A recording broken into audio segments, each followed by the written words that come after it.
آج انشاءاللہ رجب المرجب کی کچھ باتیں اور لیلۃ المعراج کے واقعے سے کچھ جانکاری اللہ تعالیٰ نے تاجدار مدینہ کو 4 بڑا معجزہ کیسے عطا فرمایا، انشاءاللہ اس کی جانکاری دینے کی کوشش کروں گا۔ دوستو، جانکاری کے لیے ہم تمام احباب یاد رکھیں کہ اللہ نے تاجدار مدینہ کو تقریباً 200 کے قریب بڑے بڑے معجزے عطا فرمائے ہیں، اور سیر کی کتابوں میں لکھا ہے، یعنی سیرت کی کتابوں کے حوالے سے یہ باتیں آئی ہیں کہ ہزاروں معجزات اللہ نے پیارے نبی صلی اللہ علیہ وسلم کے ذریعے سے دنیا کے اندر وجود بخشا ہے، اور ان تمام چیزوں میں 4 معجزہ ایسا ہے جو دنیا کے اندر سب سے اعلیٰ اور عرفہ ہے۔ دوستو، آپ لوگ ہمیشہ سنا کرتے ہیں کہ دنیا میں 4 بڑے نبی آئے، اتنی باتیں تو ہم لوگ جانتے ہیں۔ 1,29,000 نبیوں میں اللہ نے 4 بڑے نبی کو دنیا میں بھیجا، اور چاروں بڑے نبیوں کو اللہ نے الگ الگ اعتبار سے کتابیں عطا فرمائی، کسی کو توریت، کسی کو انجیل، اور کسی کو زبور، اور ہم تمام کے نبی تاجدار مدینہ احمد مصطفیٰ محمد مصطفیٰ صلی اللہ علیہ وسلم کو اللہ تعالیٰ نے قرآن کریم جیسا مقدس کلام عطا فرمایا۔ دوستو، 4 نبی اعلیٰ، اسی طرح 4 کتابیں اعلیٰ، میرے نبی کے 4 یار دنیا میں سب سے اعلیٰ، اور اسی طرح ملائکہ میں اللہ تعالیٰ نے 4 فرشتوں کو بڑا مقام عطا فرمایا۔ دوستو، اسی طرح اللہ تعالیٰ نے پیارے نبی کو 4 بڑا معجزہ عطا فرمایا، تاکہ یہ لفظ 4 کی نسبت تمام جگہوں پر موجود رہے، کہ جب اللہ کے نبی کے بارے میں باتیں آئیں کہ نبی کے ماننے والے بڑے نبی کے بڑے یار 4 مانے گئے، اللہ نے 4 کتابیں بھیجی، اللہ نے 4 بڑے نبی دنیا میں بھیجے، اسی طرح دوستو اللہ نے پیارے نبی کو 4 بڑا معجزہ عطا فرمایا، تاکہ دنیا والوں کو پتہ چلے کہ معجزہ کیا چیز ہوتی ہے۔ ان میں سے ایک معجزہ، جو 4 معجزہ اللہ نے پیارے نبی صلی اللہ علیہ وسلم کو مقدر فرمایا، دوستو ان میں سے ایک معجزہ اسی مہینے کے اندر اللہ تعالیٰ نے عطا فرمایا، جس کو لیلۃ المعراج کہا جاتا ہے۔ دوستو، ہم تمام ساتھیوں کے لیے پہلے یہ سمجھ لینا ضروری ہے کہ معجزہ ہے کیا چیز۔ جب ہم گہرائی اور گہرائی میں جائیں گے تو انشاءاللہ شریعت کی بہت ساری چیزیں ہم تمام کو نصیب ہو جائے گا۔ دنیا کے اندر 18,000 مخلوقات میں ہزاروں جانور اور ہزاروں چرند و پرندہ آج آپ کو ایسے ملیں گے کہ دوستو ان کی دنیا ہی الگ ہے۔ دنیا کے اندر ایک انسان ہے، ان کے خیالات، ان کے حالات، ان کے تفکرات اور ان کے تدبرات اور ارادے الگ الگ اعتبار سے بنے ہوتے ہیں، اور انسان اپنے اپنے اعتبار سے کبھی حالات کو بنا لیتے ہیں۔ دوستو، کبھی انسان دنیا جینے کے لیے قرآن کو پیچھے کر لیتا ہے، کبھی انسان دنیا جینے کے لیے اللہ کا فرمان کو پیچھے ہٹا دیتا ہے، کبھی انسان دنیا جینے کے لیے پیارے نبی کے فرمان عالی کو مٹانے کی کوششوں کے پیچھے لگا رہتا ہے، کبھی انسان دنیا کمانے کے لیے حلال اور حرام کے درمیان تمیز اور امتیاز کرنا چھوڑ دیتا ہے، کبھی انسان دنیا میں جینے کے لیے یہ بھول جاتا ہے کہ اے اللہ، تو نے ہمیں دنیا کے اندر کیوں بھیجا، کیا مقصد سے اے اللہ تو نے ہمیں دنیا کے اندر بھیجا، خالق کائنات کا انسان مقصد بھول جاتا ہے، اور دوستو روزی روٹی کے مست و مگن میں جا کر انسان اپنی ساری دنیا کھو بیٹھتا ہے۔ آج ساری دنیا کے من میں، انسانیت کے ذہنوں میں ایک ہی بات بیٹھی ہے کہ ہم کس طرح کامیاب بنیں۔ ہر انسان کے من میں صرف آج یہی ایک ارادہ چسپاں اور دوستو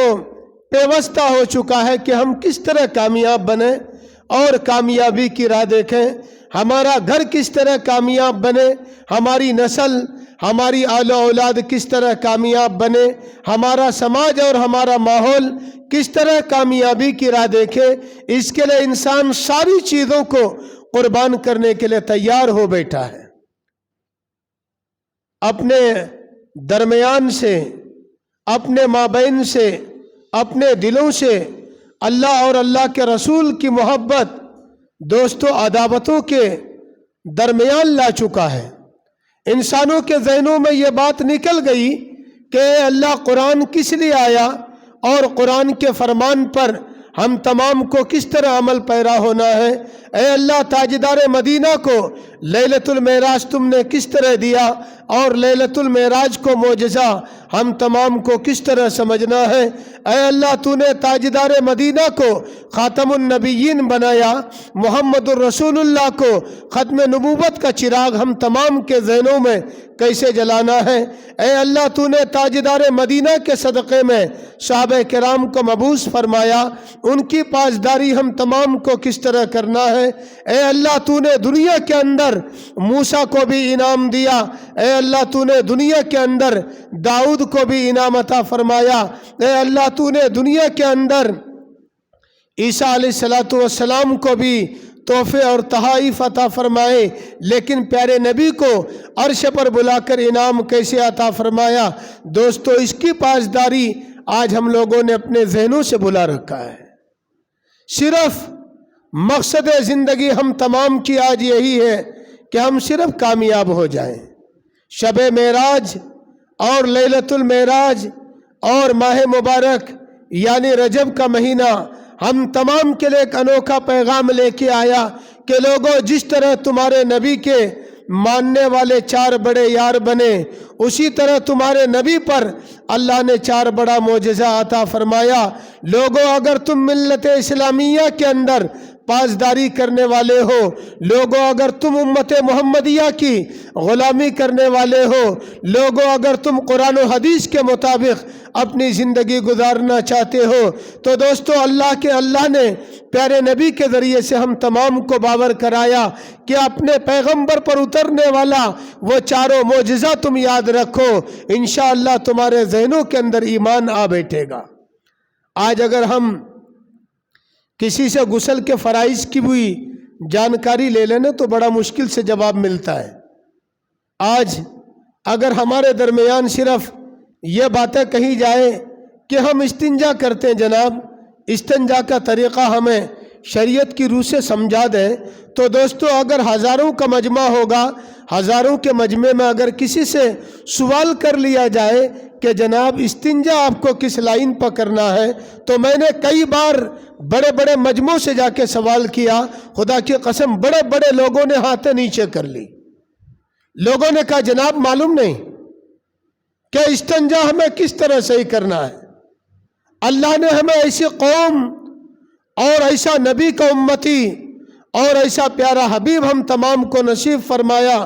جنہوں نے پاؤں کے تلوا سے لے کر سر کے بال تک زندگی گزارنے کے سارے احکام بتا دیے۔ لوگوں بسترے سے اٹھنے سے لے کر شام کے بسترے میں جانے تک اللہ کے نبی نے ہم تمام کو بتا دیا کہ لوگوں بسترے سے اٹھ کر بیت الخلا تمہیں کیسے جانا ہے، لوگوں بسترے سے اٹھ کر حمام کے اندر تمہیں کیسے غسل کرنا ہے، لوگوں بسترہ سے اٹھ کر تمہیں چائے کے لیے ناشتے میں کیسے بیٹھنا ہے، لوگوں بسترہ سے اٹھ کر تمہیں کیسے صبح کرنی ہے، لوگوں بسترہ سے اٹھ کر دن کے اجالے کے اندر تمہیں کیسے دن گزارنا ہے، لوگوں بسترہ سے اٹھ کر شام کا اندھیرا تم تمام کو کیسے کرنا ہے۔ اللہ کے نبی نے یہ سارا طریقہ امت محمدیہ صلی اللہ علیہ وسلم کو بتا دیا۔ دوستو یہ ہماری قوم کی ذمہ داری تھی کہ ہم بستر سے اٹھ کر استنجا کا طریقہ بھی معلوم کریں۔ ہماری قوم کی ذمہ داری تھی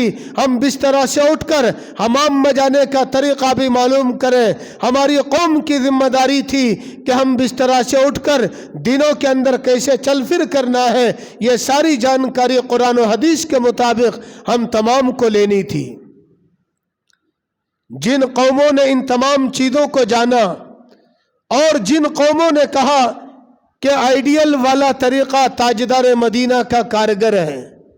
اللہ کے نبی نے جس طریقے کو دنیا میں اجاگر کیا، یعنی ہماری قوم نے نہیں، یہود و نصارہ نے، انگریزوں نے، عیسائیوں نے، کرسچنوں نے اور دوسرے مذاہب کے لوگوں نے، آج جو دیگر ممالکوں میں رہا کرتے ہیں، آپ ان لوگوں سے پوچھئے، ہم نے اپنے اساتذہ سے، ٹیچروں سے سنا ہے کہ لوگوں وہ ملک جو سراسر انگریزوں کا ملک کہا جاتا ہے، وہاں پر تاجدار مدینہ کی پاسداری، پیارے رسول صلی اللہ علیہ وسلم کی سنتوں کا اہتمام کیا جاتا ہے اور لوگ کرتے ہیں، اگرچہ مانتے نہیں ہیں، لیکن اپنی زندگی کی فلاح اور بہبودگی کے لیے، اپنی زندگی کو کامیاب بنانے کے لیے تاجدار مدینہ کے طریقے کو وہ لوگ سمجھتے ہیں کہ محمد ایک پیغام لے کے آیا تھا جو ساری دنیا کی کامیابی اللہ نے اس میں چھپا رکھا ہے۔ قرآن کو نہیں مانتی وہ قوم، تاجدار مدینہ سے عداوت ہے لیکن ان کے طریقے سے محبت ہے، تاجدار مدینہ سے دشمنی ہے لیکن ان کے چلنے پھرنے والا طریقوں سے وہ لوگ اپنی زندگی میں نجات کا ذریعہ سمجھتے ہیں۔ لوگوں یہ لیلۃ المعراج کا مہینہ، یہ رجب کا مہینہ ایک پیغام لے کے آیا کہ لوگوں رجب کی پہلی تاریخ سے تمہارے ذہنوں کے اندر یہ بٹھا لینا ہے کہ اللہ نے پھر ہم تمام کو روزوں کا مہینہ عطا کرنا ہے، اللہ پھر ہم تمام کو رمضان کا مہینہ عطا کرنے والے ہیں۔ وہ رمضان کا مہینہ آنے سے پہلے ہم تمام کو شب برات دیکھنی ہے، وہ مہینہ آنے سے پہلے ہم تمام کو لیلۃ المعراج دیکھنا ہے، لیلۃ المعراج آنے سے پہلے لوگوں ہم تمام کو لیلۃ المعراج کی جانکاری لینی ہے، لوگوں لیلۃ المعراج کی رات آنے سے پہلے ہم تمام کو یہ اپنے ذہنوں کے اندر علم لے کے بیٹھنا ہے کہ اللہ وہ لیلۃ المعراج کی کیسی رات ہے جس کو تاجدار مدینہ کو آپ نے چوتھا معجزہ کے طور پر عطا فرمایا۔ دوستو ان میں سے ایک وہی رات ہے۔ چار چیزیں، چار بڑے معجزے اللہ نے پیارے نبی کو عطا فرمایا۔ ایک سب سے پہلا معجزہ قرآن کا، اس سے بڑھ کر کوئی معجزہ نہیں۔ دنیا میں چار معجزے بڑے ہیں۔ معجزہ عاجز کرنے والی، اس کا مطلب ہوتا ہے یعنی جو نقالی کرنے والے جو ہوتے ہیں ان کے بس سے باہر ہو، اس کا جواب دینا جس کے بس سے باہر ہو جائے، معجزہ اس کو کہتے ہیں جو انسانی زندگی کو عاجز بنا دے۔ اے اللہ یہ کیسے ہو گیا، یہ کیسے ہو گیا؟ امام ابو حنیفہ رحمت اللہ علیہ نے جب مناظرہ کیا تو یہی معجزہ سنایا کہ لوگوں ہم نے دریا کو دیکھا، دریا کے کنارے ایک درخت آیا اور وہ درخت کٹا، پھر وہ چیر کر تختہ بنا، پھر وہ تختے اپنے آپ جڑے، پھر ان میں کشتی بنا، وہ کشتی بن کے ہم لوگ اس میں سوار ہوئے اور سارے کے سارے لوگ دریا سے پار کر گئے۔ امام اعظم ابو حنیفہ سے کہا کہ جناب درخت خود نہیں کٹ سکتا، درخت خود کٹ کر اپنے آپ وہ چیر کر تختہ نہیں بن سکتا۔ امام اعظم ابو حنیفہ نے کہا کہ دنیا کا نظام بغیر اللہ کے کیسے تم چلا سکتے ہو؟ جب ایک درخت نہیں کر سکتا ہے تو اللہ یہ دنیا کا نظام کیسے چلا سکتا ہے؟ دوستو اسی کا نام معجزہ ہے جو انسانی زندگی کو عاجز بنا دے۔ جب قرآن پیش کیا گیا عرب کی وادیوں میں لوگوں نے کہا جی ہم پیش کر دیں گے اس کے بارے میں، لیکن ساری دنیا حیران و ششدر رہ گئی، ساری دنیا